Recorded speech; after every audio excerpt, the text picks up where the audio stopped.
bien, y a-t-il quelqu'un qui s'oppose à ce mariage? Oui, vous avez déjà entendu cette phrase qui fait peur, cette phrase qui sent que tout change à la minute, ou tout peut changer à la minute.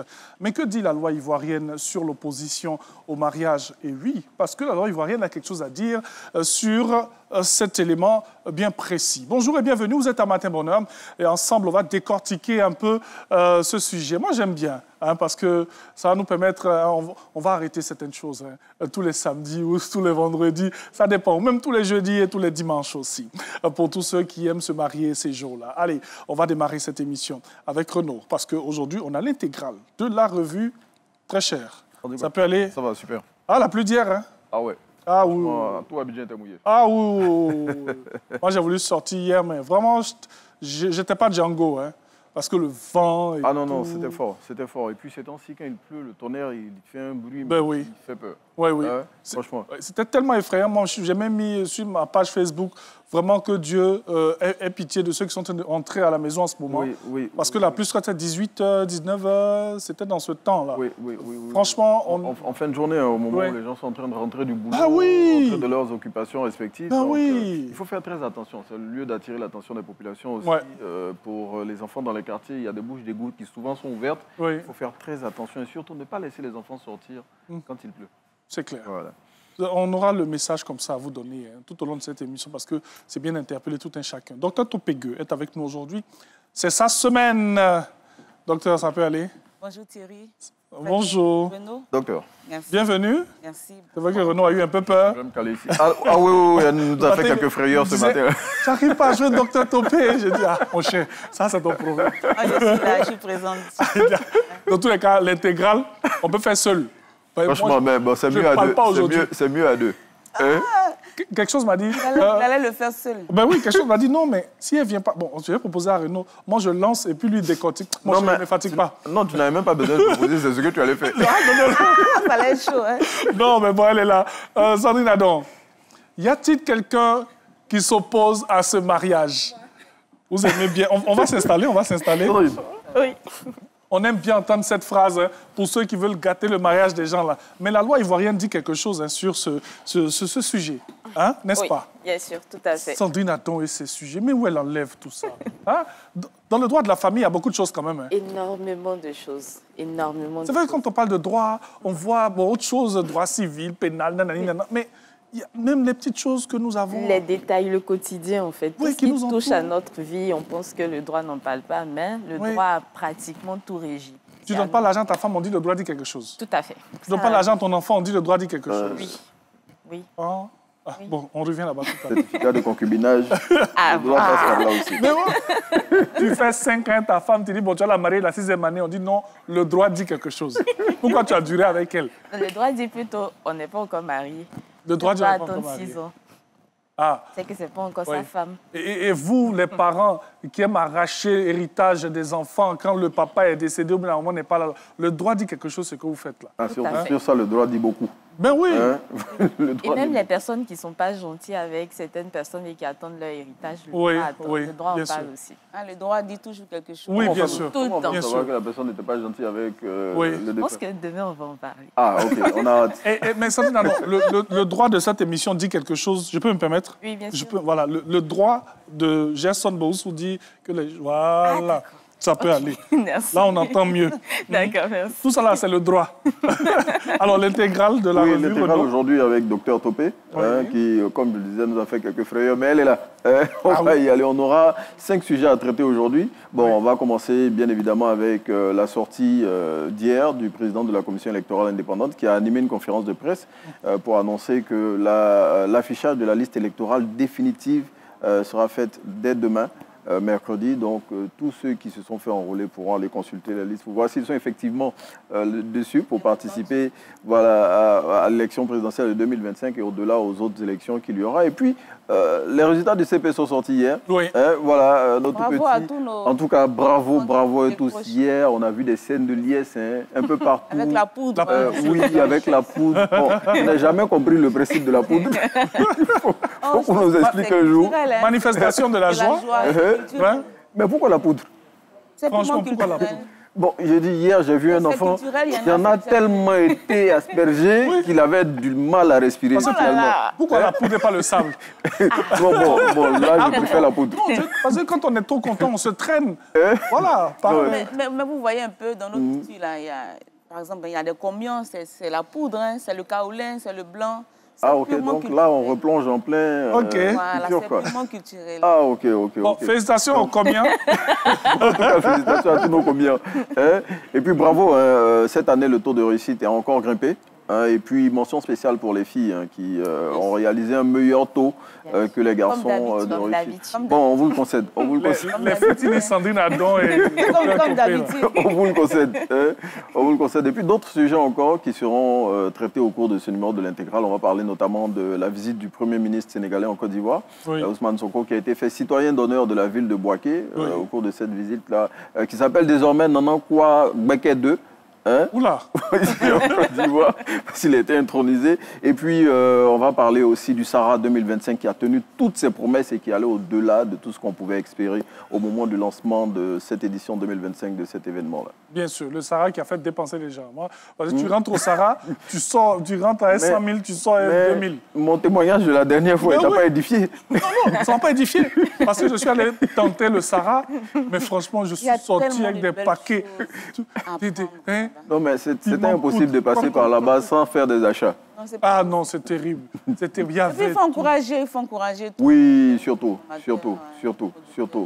Ben oui, en tout cas, on les a encouragés.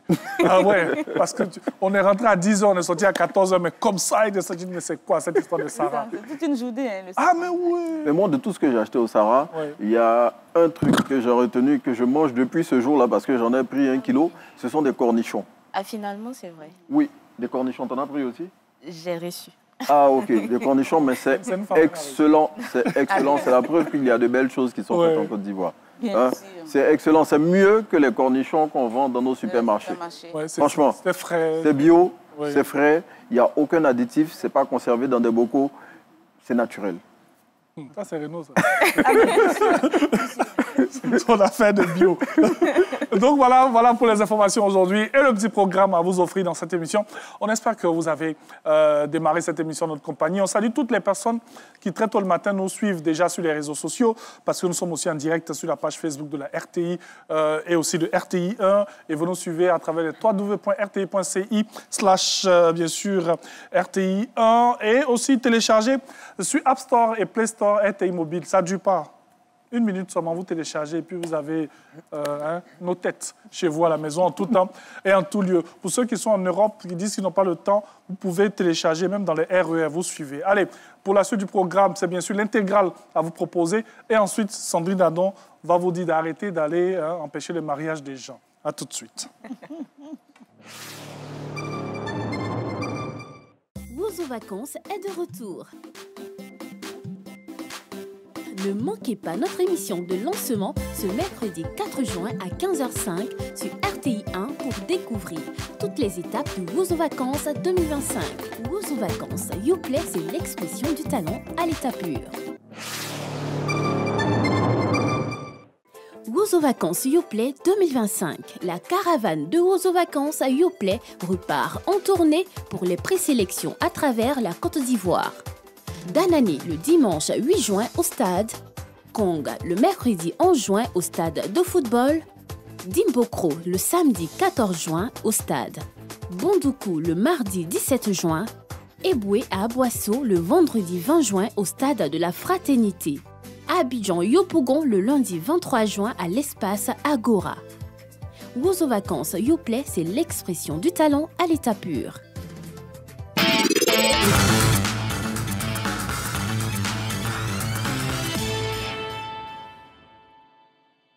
Bonjour à tous et merci de nous retrouver pour ce numéro de l'intégrale de la revue de presse. Aujourd'hui, vous avez pu le constater, nous sommes avec Dr Topé. Bonjour docteur. Bonjour Renaud. Ça va? Très bien, merci.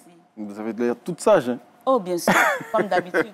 Comme d'habitude. Le droit va parler. Oui, bon, le droit, ça sera tout à l'heure avec Thierry Angeval et Sandrine Adon. Pour l'heure, nous, on vous parle de l'intégrale de la revue de presse et les 5 sujets que nous allons traiter aujourd'hui. On démarre avec la publication de la liste électorale qui sera faite demain, et c'est ce qu'a annoncé hier en conférence de presse M. Ibrahim Koulibaly Kouibias. Effectivement, je pense que le président de la CEI a mis fin hier à toutes les acrobaties judiciaires possibles concernant des réclamations, des inscriptions sur la liste électorale. C'est bouclé, c'est fini. Et la liste définitive sera bien évidemment consultable dès demain, mercredi. Voilà. Et il faut quand même ajouter qu'il y a eu plus de 700 000, environ 700 000 nouvelles personnes qui ont été inscrites sur la liste électorale. Et je pense qu'il a dit que c'est une liste qu'il faut assumer.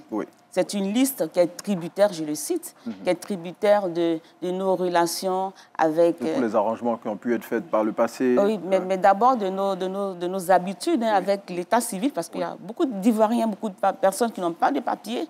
Donc, tu n'as pas de papiers, tu ne peux pas être inscrit sur la liste électorale.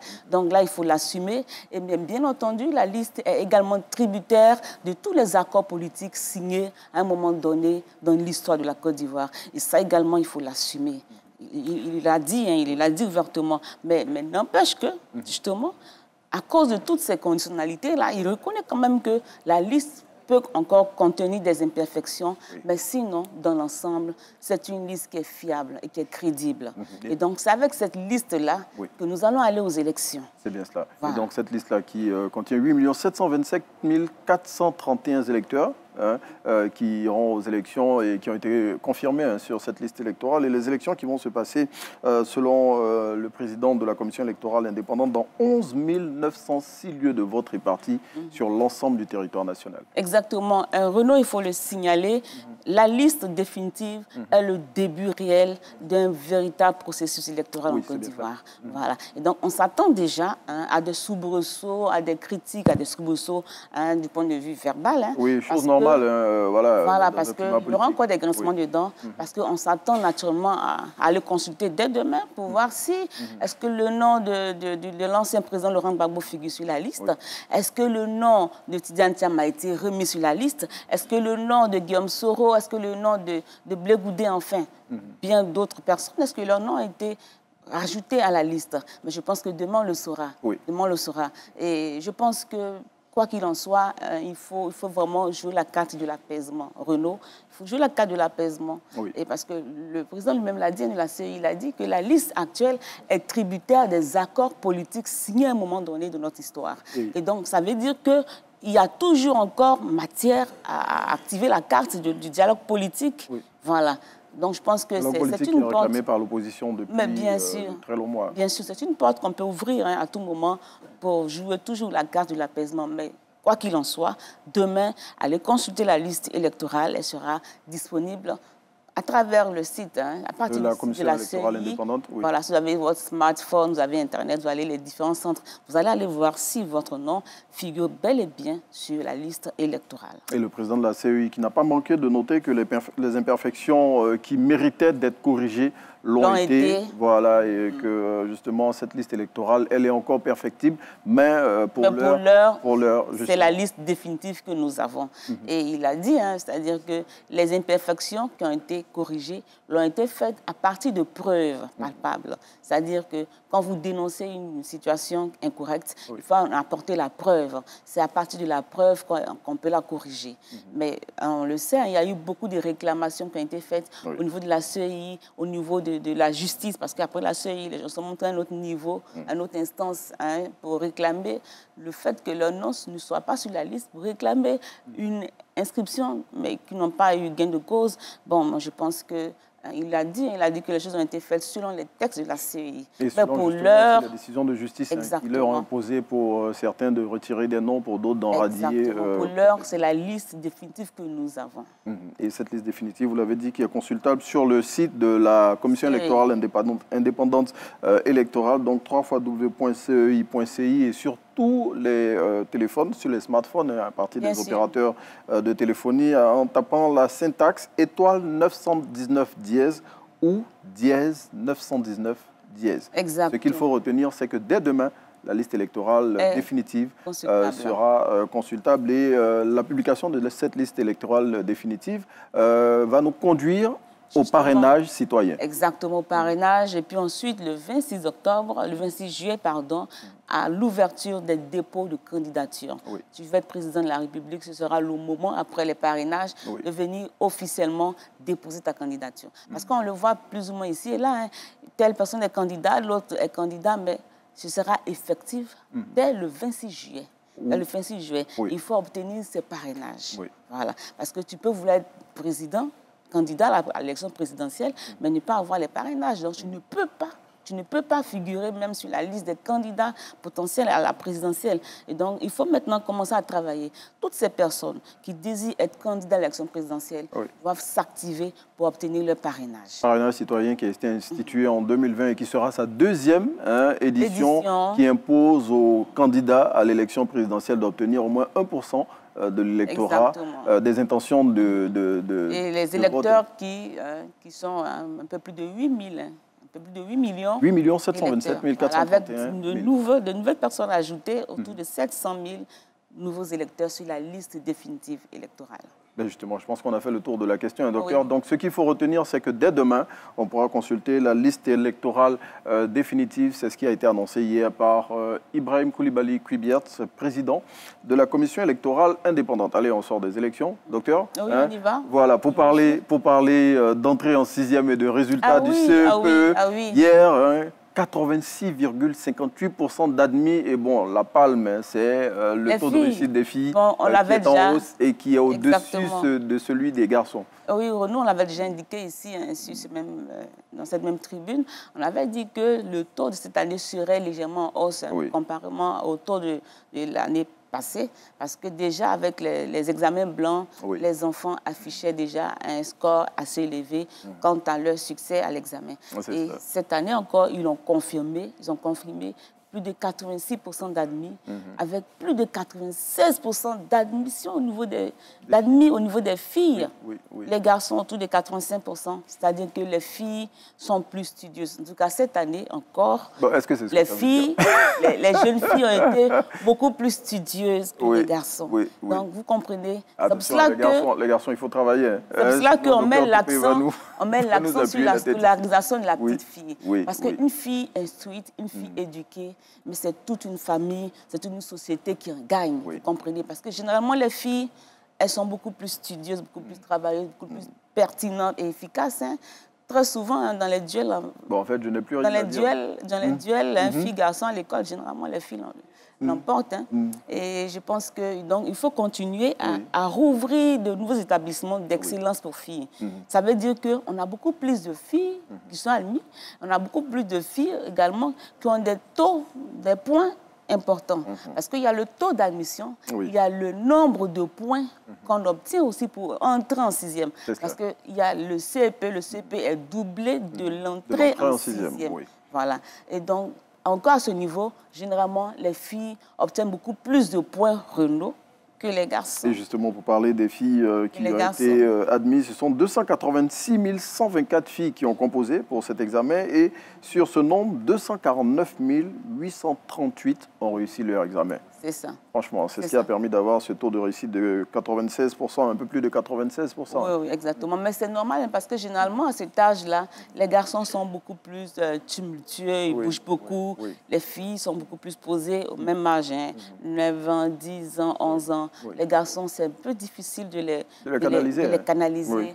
C'est plus facile pour les jeunes filles. Donc, ce taux-là s'explique. C'est des dispositions naturelles.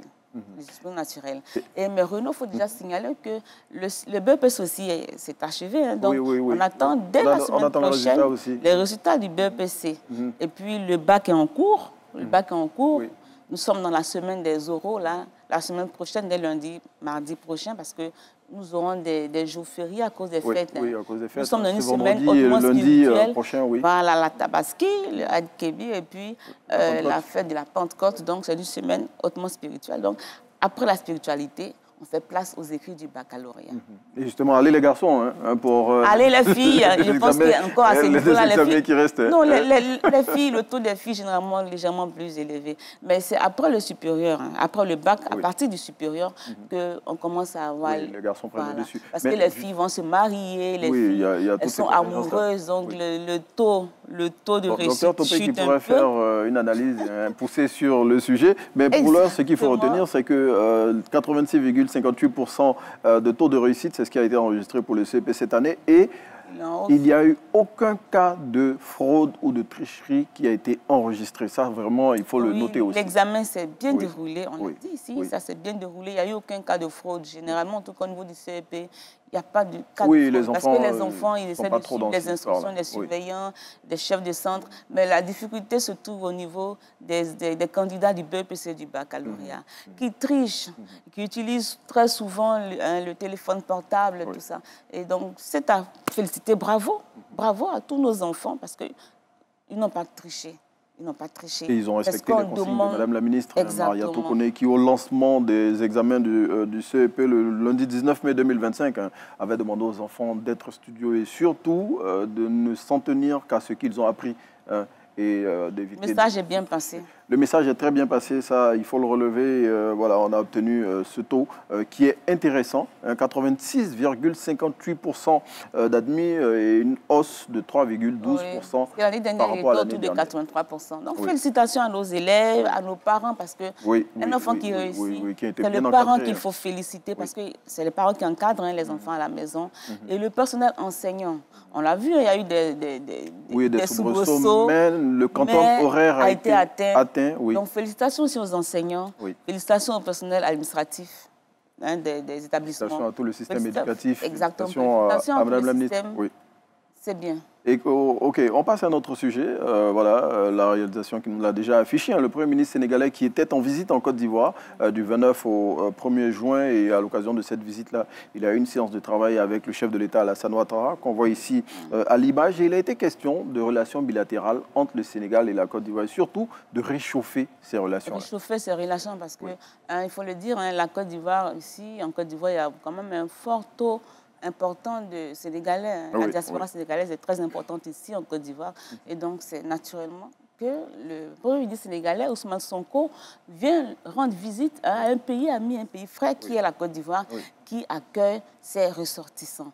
Et je pense que, vous l'avez dit, Sonko, il faut le dire, vient de quand même la Casamance, Casamançais, et Boaké, la ville de Boaké est un jumelage avec... depuis 2018, exactement, avec la ville de Ziguinchor. Avec la ville de Ziguinchor dans la Casamance. Et donc, c'est à ce titre-là aussi qu'il est venu, pour réchauffer, renforcer le jumelage entre ces deux communes-là, entre la commune de Boaké et la commune de la ville de Ziguinchor. Il faut signaler il faut signaler que la visite de Boaké, de la ville de Boaké, n'était pas inscrite au programme. C'est le Premier ministre sénégalais qui a insisté pour qu'on inscrive cette visite-là dans l'agenda. Exactement, parce qu'au-delà de la rencontre avec le président de la République, il fallait y arriver parce que c'est des communes jumelles.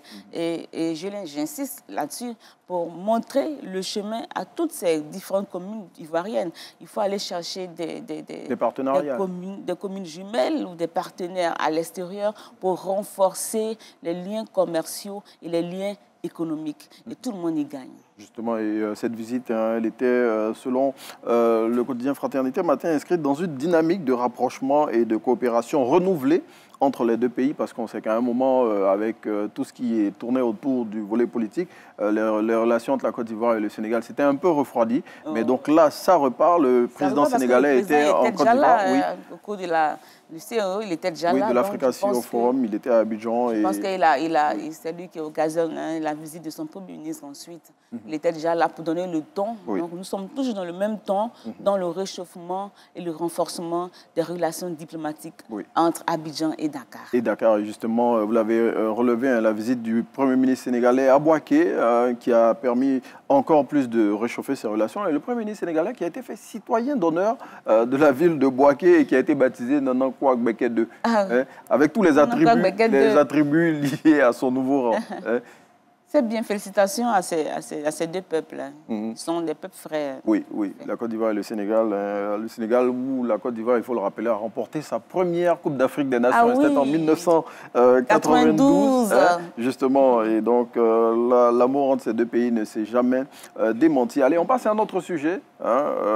Pour continuer de dérouler les pages de ce numéro de l'intégrale de la revue de presse. Et tout à l'heure, on parlait d'établissements d'excellence pour les jeunes filles. Justement, il y en a un qui a été inauguré à Cinématiali par la première dame de Côte d'Ivoire. Oui, mais Renaud, on l'a dit. Vous voyez, quand les jeunes filles travaillent, ont des taux importants comme ça aux examens, mais bien sûr, il faut un encadrement particulier. Il faut un encadrement de qualité. Pour maintenir ce niveau élevé là, des jeunes filles, pour pouvoir produire des fonctionnaires, des cadres de qualité à cette nation-là. Et donc, naturellement, que la première dame, vraiment, elle tient à la scolarisation de qualité de la jeune fille. Et il y a Cinématiali, mais il faut déjà rappeler qu'on a d'autres établissements de filles d'excellence. On a le lycée Sainte-Marie, qui est le premier établissement de filles. Le lycée des jeunes filles de Benjerville. Le lycée Mami Fetel, le lycée Mami Adjoa à Yamsokro. On a aussi le lycée Oufouette-Boigny à Korogo. Et je pense qu'il y a d'autres établissements filles comme ça qui doivent ouvrir à Divo, un programme gouvernemental pour la construction d'établissements d'excellence avec internat. Oui, 15 au total qui devront être construits. Exactement. Voilà. Donc, je pense qu'avec ce nouvel établissement à Cinématiali, on va pouvoir loger là-bas, parce qu'avec internat, 600 places. C'est 600 places. Il accueille 600 filles. Et donc, on pourra y loger toutes ces jeunes filles-là, là-bas, dans la région du Nord. Parce que dans cette région, la scolarisation de la jeune fille, à un moment donné, fait encore débat. Donc, je pense que c'est pour encourager les parents à laisser les filles aller à l'école. Laisser les filles aller à l'école. Parce que, vous voyez, Renaud, les jeunes filles, là, elles sont comme ça intelligentes. Elles ont le CP avec brio. Mais après, elles prennent des grossesses. Il y a la question des grossesses en milieu scolaire. C'est chaque jour qu'une petite fille là, prend une grossesse. Et donc, quand elles sont comme ça, bien encadrées, avec un internat, c'est une bonne stratégie de lutte contre les grossesses en milieu scolaire. Oui, voilà. Justement, et la ministre Mariatou Koné qui a mis un point d'honneur à relever le fait que l'État de Côte d'Ivoire met les moyens et les filles qui iront dans ces établissements, elles aussi, doivent mettre du sérieux dans leurs études pour pouvoir justement mériter d'être dans ces lycées d'excellence. Ne vous inquiétez pas, nos établissements d'excellence ne badinent pas. On ne badine pas. Quand tu n'as pas les points, tu n'y entres pas. Même quand tu y entres, quand tu ne peux pas, tu es éjecté. Tu es éjecté parce que tu ne peux même pas passer de la 6e à la 5e avec une moyenne en deçà de 12 de moyenne. Tu ne peux pas avoir moins de 12 et puis aller en classe supérieure. Et donc, je pense que les filles là, pourront bénéficier d'un bon encadrement et pourront maintenir leur niveau élevé. Donc, et pour rappel, ces lycées d'excellence seront dirigés dans 15 localités de la Côte d'Ivoire. On peut citer notamment Aboasso, Adzopé, Bundiali, Bondoukou, Daloa, Dembokro, Odiéné. En tout cas, l'État de Côte d'Ivoire s'active pour que ce soit une réalité et que ces lycées d'excellence-là servent bien évidemment à, comme vous l'avez dit, encadrer ces jeunes filles-là qui méritent d'y être. Et elles l'ont montré à l'occasion du CEP avec le taux élevé qu'elles ont pu... Plus de 96% d'admis. Bon, ça, on va nous rabâcher les oreilles avec toute la journée. Allez, on referme ce numéro de la revue des presses avec 406 milliards de francs CFA d'intention d'intérêt d'investissement qui ont été enregistrés au dernier Sahara. Et vraiment, ce Sahara, il a tenu toutes ses promesses. Oui, mais ce n'est pas une surprise pour l'observateur avisé. Le Sahara tient toujours ses promesses. Vous savez, au début, le Sahara, c'était 3 jours. Après, on est passé à 5 jours. Aujourd'hui, 10 jours. Là, on est passé à 10 jours. Oui, 10 jours. Mais parce que vous allez au Sahara le jour de la clôture, mais c'est comme si vous étiez au jour de l'ouverture, Renaud. C'est une centaine... Ça n'a pas désempli. Non, pas du tout. C'était pratiquement la même affluence. C'est une centaine de panels de très haut niveau. C'est des investisseurs d'ici et d'ailleurs qui sont présents. C'est des rencontres B2B. C'est des carnets d'adresses, des contacts sérieux qu'on noue au Sahara. Vous comprenez? Quand vous prenez tous les secteurs d'activité, que ce soit dans l'agriculture, dans l'élevage, dans le secteur halieutique, dans l'agroforesterie, mais tout y est au Sahara. Vous allez au niveau de la formation des établissements, au niveau des centres de recherche, au niveau des centres de vulgarisation, tout y est. Tout y est. Et vous avez aussi les transformateurs, tout en ce qui concerne la modernisation de l'agriculture. Toutes les chaînes, tous les maillons de la chaîne agricole sont représentés au Sahara. Et vous comprenez, 406 milliards AP, mais il faut dire qu'il y a eu un partenariat particulier signé avec la Chine oui, à ce Sahara. C'était le pays à l'honneur de ce Sahara 2025. Voilà, et donc la Chine va revenir accompagner la Côte d'Ivoire dans sa motorisation de l'agriculture. Oui. Parce que par le passé, on avait une société qu'on appelait Motoragri, qui gérait la motorisation agricole. Oui. Mais il y a eu une mauvaise gestion. Aujourd'hui, on revient parce que pour la Côte d'Ivoire, il faut aller à l'industrialisation. Après d'avoir réussi le conseil agricole avec l'ANADER, après avoir réussi et continuer de réussir dans la recherche avec le CNRA, le financement avec le FICA, aujourd'hui on a un autre niveau. Oui. Donc le Sahara représente pour l'Afrique de l'Ouest, et même pour l'Afrique, ce que le SIA représente pour l'Europe. Le SIA, c'est le Salon international de l'agriculture de Paris. Oui. Voilà, aujourd'hui le Sahara représente le SIA pour l'Afrique. Vous comprenez, c'est une fierté de la Côte d'Ivoire d'avoir le Sahara. C'est une institution qu'il faut saluer. Et 406 milliards d'euros, ce n'est pas une surprise pour l'observateur avisé. Parce que le Sahara tient toujours ses promesses. Et vous avez parlé de motorisation de l'agriculture. Le Premier ministre qui, à la fermeture de ce Sahara 2025, a remis du matériel aux agriculteurs. Ce sont 100 tracteurs, 10 moissonneuses batteuses et 64 motoculteurs qui ont été remis à des agriculteurs justement pour leur permettre de motoriser tout ce qu'ils font. Oui, mais parce que l'heure n'est plus... Oui, franchement, on ne peut plus attraper la machette et la daba pour produire. C'est une rengaine. Oui. Il ne faut pas seulement exporter des matières premières. C'est une rengaine, on le dit dans toutes nos écoles. C'est une rengaine. Aujourd'hui, il faut passer à une culture intensive. C'est-à-dire quoi? Vous avez 100 hectares de cacao. Mais vous pouvez produire avec 20 hectares, vous pouvez avoir le même rendement qu'avec 5 hectares, Renaud. Mais c'est grâce à la motorisation, grâce à la mécanisation de l'agriculture. Et donc, je pense que c'est à saluer. Et bravo, je pense que chaque édition tient ses promesses. Chaque édition fait des innovations.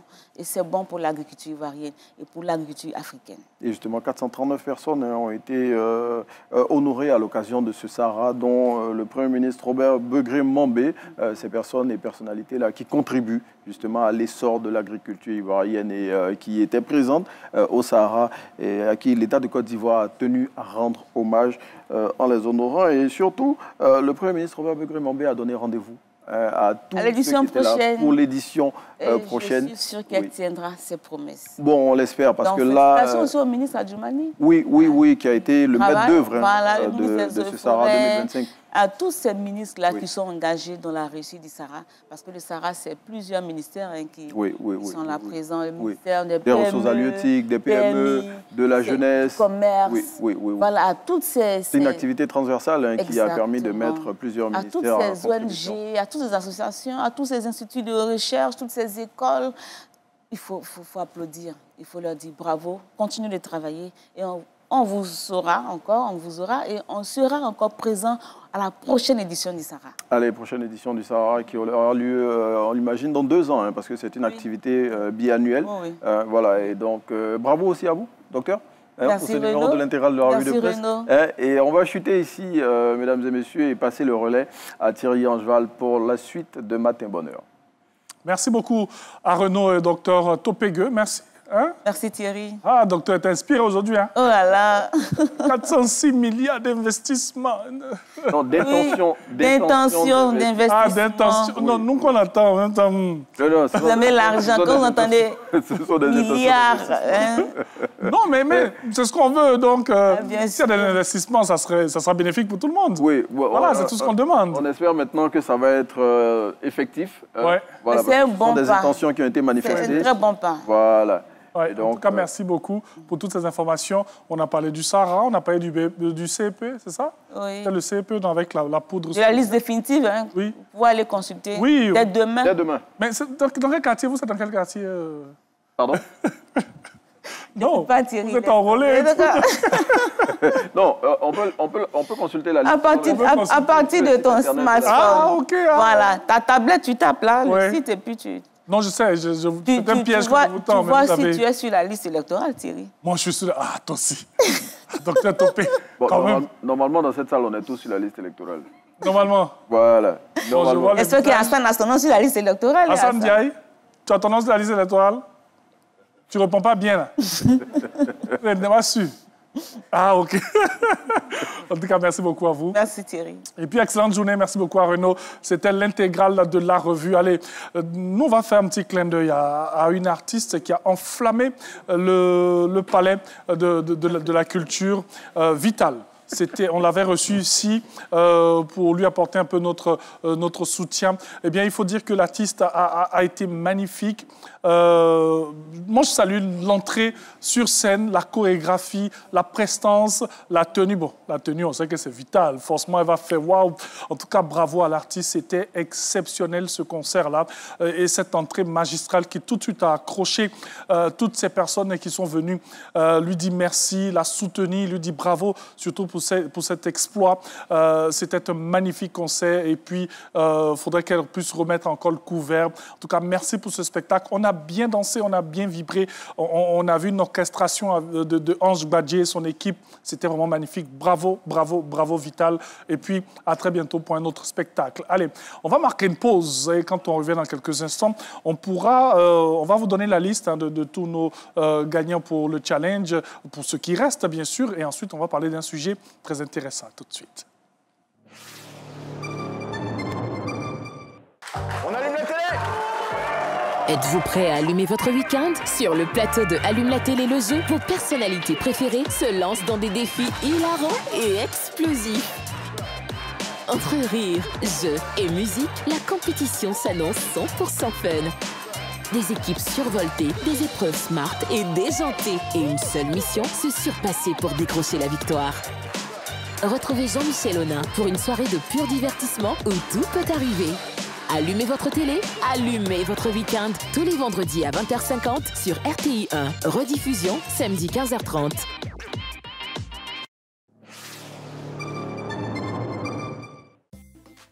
Chers petits amis, pour participer à Ouzo Vacances Yoplait 2025, rendez-vous au service socio-culturel de la mairie de votre localité pour inscrire les contacts et le nom de votre groupe. Cette inscription est obligatoire pour confirmer votre participation aux présélections de Ouzo Vacances Yoplait 2025.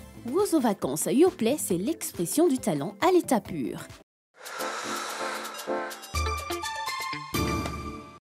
À l'instar des autres fêtes de réjouissance, la Tabaski est une période de production massive de déchets dans les villes et communes de Côte d'Ivoire. Les abattoirs et les marchés de bétail génèrent de grandes quantités de déchets de tout genre. La NAGED rappelle aux populations que la préservation du cadre de vie est l'affaire de tous. À cet effet, les bouchers abatteurs, les commerçants de bétail et la population sont invités à adopter les bons gestes pendant et après la fête de la Tabaski. La NAGED souhaite à tous une bonne fête de l'Aïd el-Kébir dans la propreté. Ceci est un message du ministère de l'Hydraulique, de l'Assainissement et de la Salubrité à travers la NAGED. Infoline 27 22 40 61 14.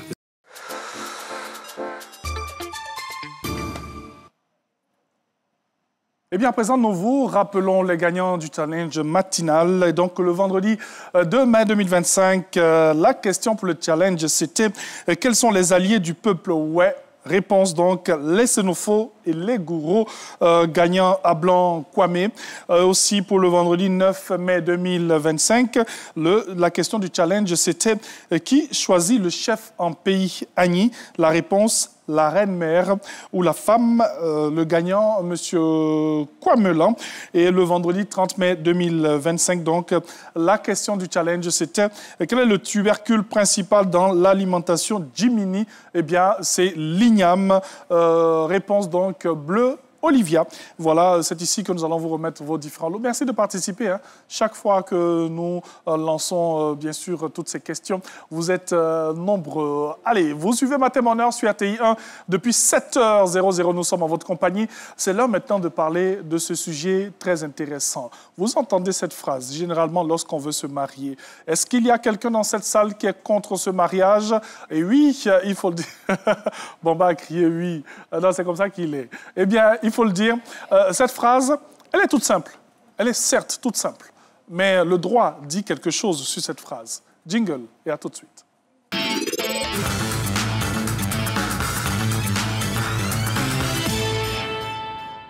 Sandrine Adam. Oui. Ça peut aller? Ça va. Ça peut aller? Ça va. Ah, OK. Alors, Sandrine Adam, je l'ai dit tout à l'heure, c'est une phrase. Hein? Oui. Une simple phrase. Toute simple. Toute simple. est-ce qu'il y a quelqu'un qui est contre ce mariage? On entend très souvent, bon, rarement maintenant. Comme les gens aiment bien, veulent forcément se marier, donc on entend ça. Alors, Sandrine Adon, pourquoi déjà cette phrase? Pourquoi ce sujet? Alors, pourquoi ce sujet déjà? Pour informer, pour expliquer aux gens en quoi ça consiste concrètement. Et pourquoi cette phrase? Parce qu'on n'a peut-être pas une bonne appréhension de cette phrase. On l'a vue avant, on l'a peut-être vue dans les films. Oui. Et on pense que c'est comme ça que ça se passe concrètement, alors que pas vraiment. Oui. Donc, c'est ce qu'on va expliquer aujourd'hui pour dire que même si on entend cette phrase-là, c'est rare de la voir ou de l'entendre actuellement dans nos mairies. Dans d'autres cas, peut-être à l'église, mais à la mairie actuellement, c'est pas très certain. Les gens ont trop envie de se marier. Alors, c'est vrai qu'on vous donne cette phrase, mais moi, j'ai envie de dire, l'expression technique et scientifique, c'est opposition au mariage. Exactement. Que dit la loi? Exactement. Alors, l'opposition au mariage, c'est quoi? Oui. Déjà, ce n'est pas le fait de se lever pour dire « je m'oppose ». Ça n'a rien à voir avec ce que notre droit prévoit. Ah, OK. Donc, l'opposition au mariage, c'est une procédure, déjà on voit qu'il y a une différence, par laquelle l'officier d'état civil qui est compétent pour célébrer un mariage et qui est saisi donc d'une information portant sur un empêchement au mariage va à son tour porter l'information au procureur de la République. Okay. Et celui-là maintenant va former une opposition. Donc, de manière très simple, oui. on se trouve à la mairie de Cocody, c'est plus proche. Quelqu'un veut se marier. Et l'officier d'état civil qui doit célébrer le mariage est informé par n'importe quelle personne qu'il y a un empêchement au mariage. Par exemple, ceux qui doivent se marier sont peut-être frères et sœurs inconnus, ou alors il y a un lien de parenté entre eux qui est prévu par la loi et qui est interdit, ou bien alors le marié ment sur son identité, ou bien ils n'ont pas encore 18 ans révolus, ou alors la femme est déjà mariée, elle n'a pas divorcé. Ce genre d'éléments-là qui va venir constituer un empêchement au mariage, on porte l'information donc à l'officier d'état civil. Et lui, dès qu'il a l'information, il va surseoir à la célébration du mariage et dans un délai de 48 heures, il porte l'information au procureur de la République. Dès lors que celui-ci est informé, il a le choix entre s'opposer ou passer outre. Okay. Quand il analyse les différents éléments qui lui ont été soumis. Donc, il peut décider de s'opposer ou de passer outre. Et quand il décide de s'opposer, à ce moment-là, il informe par voie administrative l'officier d'état civil. Et c'est là qu'on parle d'opposition. Donc, l'officier d'état civil, à son tour, va apporter l'information aux futurs époux. Donc, vous voyez comme c'est différent du fait de venir simplement dire « je m'oppose ». Okay. Voici ce que ça veut dire l'opposition. Mais on peut saisir directement le procureur. Donc, on n'est pas obligé d'aller par l'officier d'état civil, mais on peut écrire au procureur pour dire qu'on a une information selon laquelle celui qui va se marier, par exemple, voilà, sa femme se trouve à Péguéka et il veut se marier à Abidjan. Donc, on informe le procureur de la République qui, lui, va donc décider soit de s'opposer si c'est vérifié ou alors de passer outre si cette information-là n'est pas vérifiée. Voilà. OK.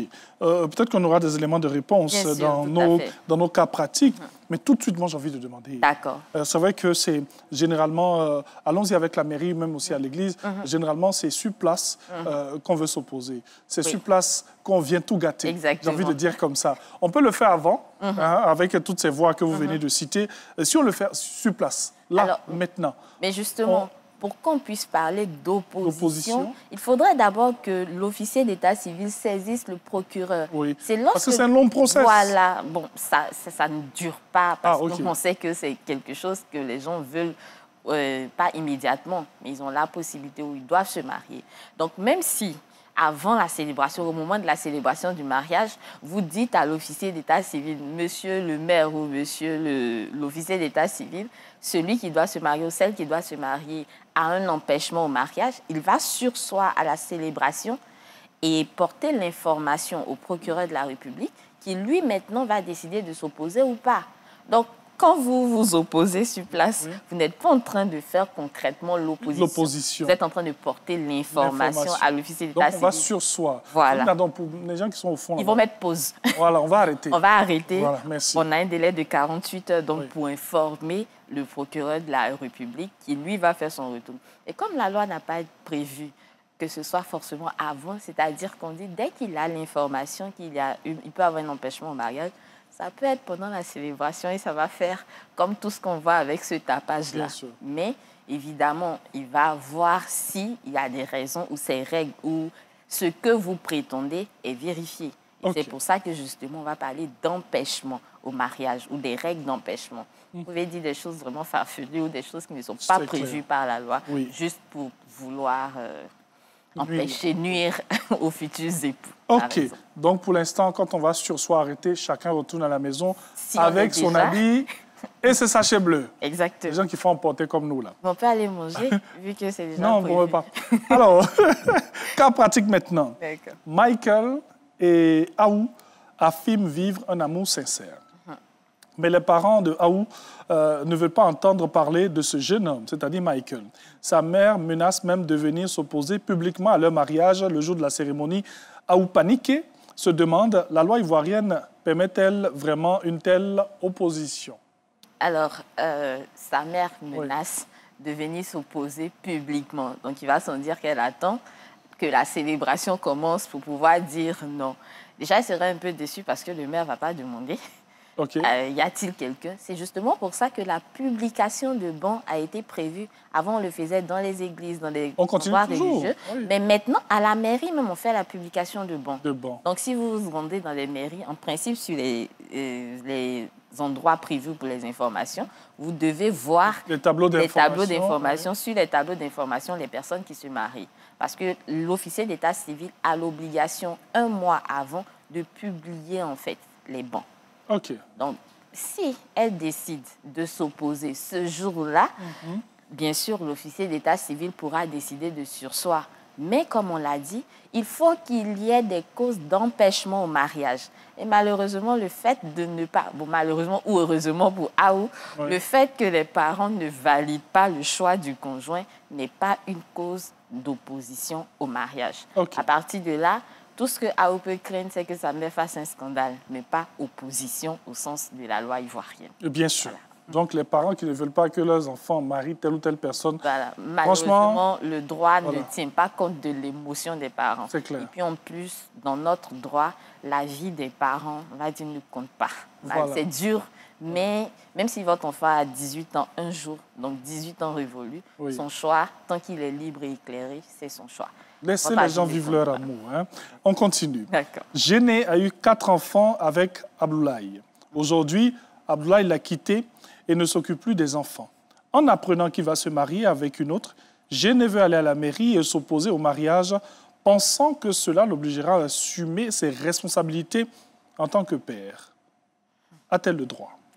Alors, on l'a dit, c'est vrai que toute personne intéressée peut faire opposition, c'est-à-dire peut saisir l'officier d'état civil pour que celui-ci transmette l'information ou alors saisir directement le procureur. Je tiens à le préciser parce que l'opposition ne se fait pas directement devant le tribunal. On passe soit par l'officier d'état civil ou alors on informe directement le procureur. Et c'est lorsque le procureur va rendre sa décision que les futurs époux auront cette notification-là que eux, ils pourront aller faire ce qu'on appelle la procédure de main levée. Et c'est à partir de là seulement, s'ils obtiennent cette décision-là, qu'ils pourront se marier. Ça, c'était la parenthèse que je voulais ouvrir. Mais pour venir au cas de Géné, on a parlé encore de cause d'empêchement. Et ce qu'elle veut ici, c'est qu'ils prennent ses responsabilités. Malheureusement, ce n'est pas la voie adaptée. Parce qu'à aucun moment, elle n'a précisé ici qu'il existait entre eux des liens du mariage reconnus par le droit ivoirien. Et c'est seulement le mariage civil déjà célébré qui empêche la célébration d'un nouveau mariage. Or, ici, ils ont des enfants. Et ça va peut-être pas plaire aux gens, mais le fait d'avoir des enfants antérieurement n'empêche pas d'aller se marier avec une nouvelle personne. la voie qu'elle aurait pu suivre, c'est peut-être faire une action pour demander une pension alimentaire, pour l'obliger, mais pas s'opposer à son mariage de cette manière-là. Parce que de toute façon, même quand elle fera son scandale, que les raisons qu'elle va évoquer ne sont pas celles prévues par la loi, ne rentrent pas dans le cadre des empêchements, on ne va pas surseoir au mariage. Le mariage pourra continuer, passer outre ces récriminations. C'est clair. Donc, est-ce qu'elle en a le droit? Elle en a la possibilité, mais est-ce que ça va aboutir? Non. Parce que les causes qu'elle évoque ici ne sont pas prévues par la loi. Et en ce qui concerne les enfants, avoir des enfants avant le mariage n'est pas une cause d'empêchement du mariage. Bien dit. On continue. On a beaucoup de cas. Oui. Adabakala Koulibaly Adama avait épousé en 1998 une femme nommée Massandjé. Mais il n'a jamais officialisé le mariage à l'état civil. Depuis 2016, il vit en union libre à Abidjan avec Tatiana. Un jour, à la mairie de Cocody, Aïssata, une ancienne camarade de Massandjé, tombe sur la publication de ban. Peut-elle s'y opposer? Peut-elle prévenir la police? Alors, ici, déjà, il faut comprendre ce qu'on entend par officialiser. Si officialiser signifie qu'ils ne se sont pas mariés à la mairie, il va sans dire que tout ce que l'ami Aïssata envisage faire n'a pas de raison d'être, puisqu'il n'y a pas de mariage sous-jacent, il n'y a pas de mariage précédent. Par contre, si officialiser veut dire le fait de ne pas avoir enregistré, c'est-à-dire mis ses papiers, ses documents à jour, parce qu'il y a beaucoup de personnes qui le font. Ces personnes-là finissent de se marier, parfois à cause peut-être de quelques difficultés au niveau de l'administration. Ce n'est pas automatique. C'est-à-dire que quand on prend l'extrait de naissance, en haut, c'est mis le nom et en bas, on a en principe marié le, divorcé le, décédé. Voilà. Donc en principe, après le mariage, on doit aller mettre à jour tous ces éléments. Ce qui fait que chaque fois que vous allez tirer à nouveau votre extrait de naissance, l'information sortira et on saura. Or, s'il va se marier sans avoir fait cette procédure-là, on ne verra pas ces informations-là. Donc, il aura toujours son extrait de naissance sans la mention mariée. Et peut-être que si on est dans ce cas-là, qu'il l'utilise donc à but très frauduleux, dans ce cas-là, il a l'intention de superposer un second mariage.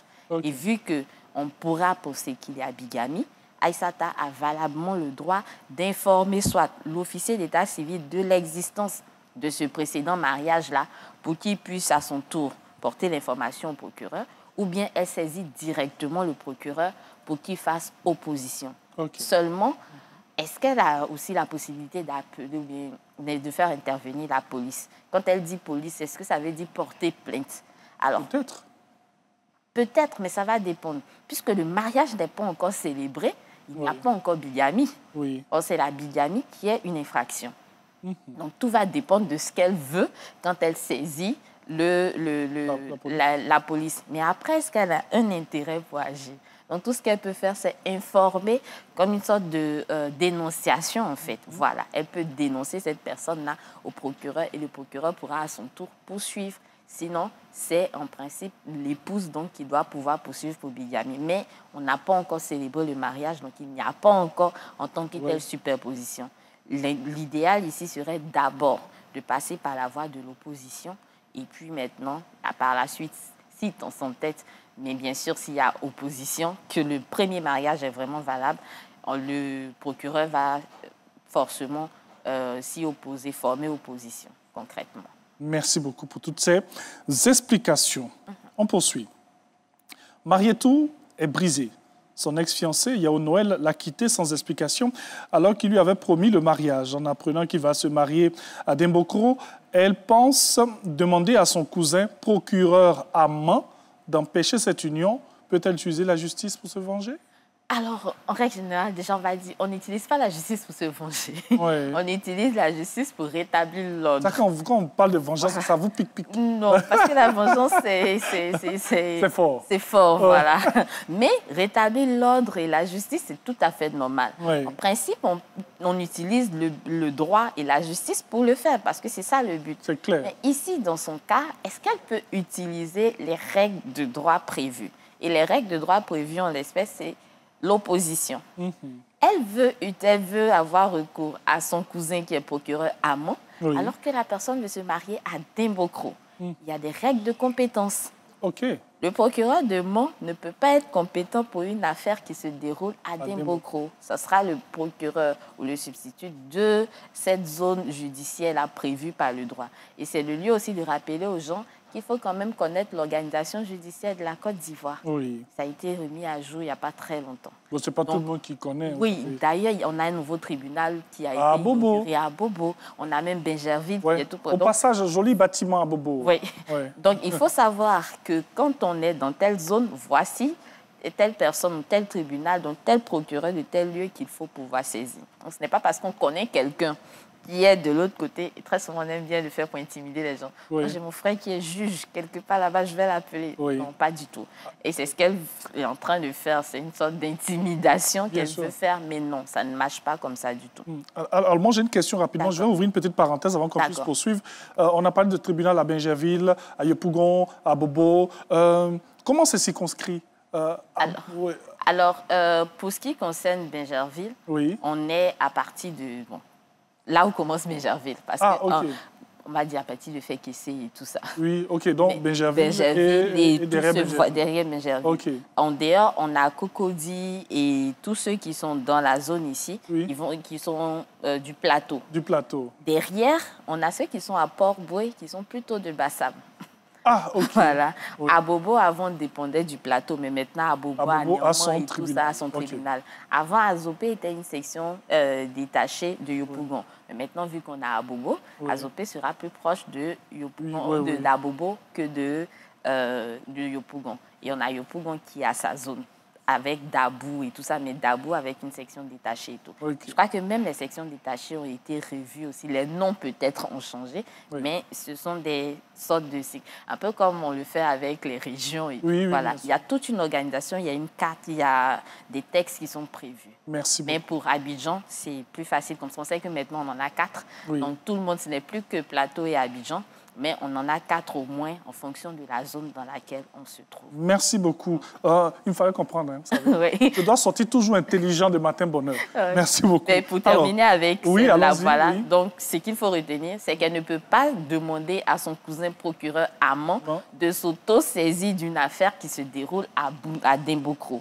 Donc, c'est le procureur qui lui est compétent pour la zone de Dimbokro qui peut être saisi d'une opposition. Et quand bien même il sera saisi d'une opposition, il faudrait qu'on soit dans le cadre d'un empêchement au mariage prévu par la loi. Ici, elle a dit ex-fiancés. Ça veut dire qu'ils ne sont plus ensemble. Et surtout, même les fiançailles n'aboutissent pas obligatoirement au mariage. Si elle estime qu'elle a été brisée, elle n'avait qu'à le poursuivre pour rupture abusive des fiançailles. Et non attendre plus tard qu'il se marie pour aller faire opposition. C'est dur de le dire comme ça, mais ce sont les règles du droit. OK. Il nous reste 2 petites minutes. On va décortiquer ce dernier cas. Clarisse est une chrétienne fervente. Son mariage est prévu dans 4 mois à l'hôtel de ville du Plateau, mais une sœur de son église a fait opposition, affirmant que son fiancé n'est pas celui qu'il prétend être. Il aurait menti sur son identité. Clarisse est désemparée et pense uniquement prier pour que tout s'arrange. Mais que dit la loi dans ce cas-là? Alors, ce qu'il faut retenir rapidement ici, c'est que dès qu'on a été informé d'une opposition, on n'a pas le droit de rester, en fait, les bras croisés. On peut prier, oui, mais il faut mener une action judiciaire. C'est pour ça qu'on doit saisir le tribunal compétent pour obtenir la main levée. Et donc, on saisit le tribunal a 10 jours pour rendre une décision. Donc, vous voyez que c'est assez rapide. Et surtout, sur la question de l'identité, c'est une cause d'empêchement. Par exemple, il s'appelle, je ne sais pas, Kwasi, et sur ses papiers, on a un Kwame qui apparaît. Donc, il y a un problème d'identité d'état civil. Par contre, s'il ment sur le travail qu'il fait, ce n'est pas une erreur sur l'identité. Ben oui. Voilà. Bien sûr. Sandrine Adam, c'est tellement intéressant ce qu'elle dit. Je mets les boutons. Hein, d'accord. Mon ventre a diminué un peu, donc je peux mettre les boutons. Je peux me permettre. Hein? Sandrine Adam, j'aime bien la robe. Hein? Ah, merci. Là, on est bien habillés pour aller dans les mariages. Hein? On parle d'opposition. On parle d'opposition. Nous, on ne va pas s'opposer. Bamba, pardon, s'il te plaît, ne t'oppose pas à la vidéo sur ma chaussure, s'il te plaît. Merci à Phil Royce Clothing. Merci beaucoup, hein, très chère Sandrine Adon. Ça a été un véritable plaisir d'être toujours en votre compagnie. On espère que vous avez bien compris ce sujet. Allez, on va se retrouver demain avec beaucoup de plaisir sur la chaîne qui rassemble. On espère que vous serez là encore demain, nombreux. Merci à tous ceux qui nous suivent sur nos pages Facebook. Et n'oubliez jamais de mettre Dieu au centre de tout. Forcez, c'est le seul qui gère. Au revoir. Merci, Bamba.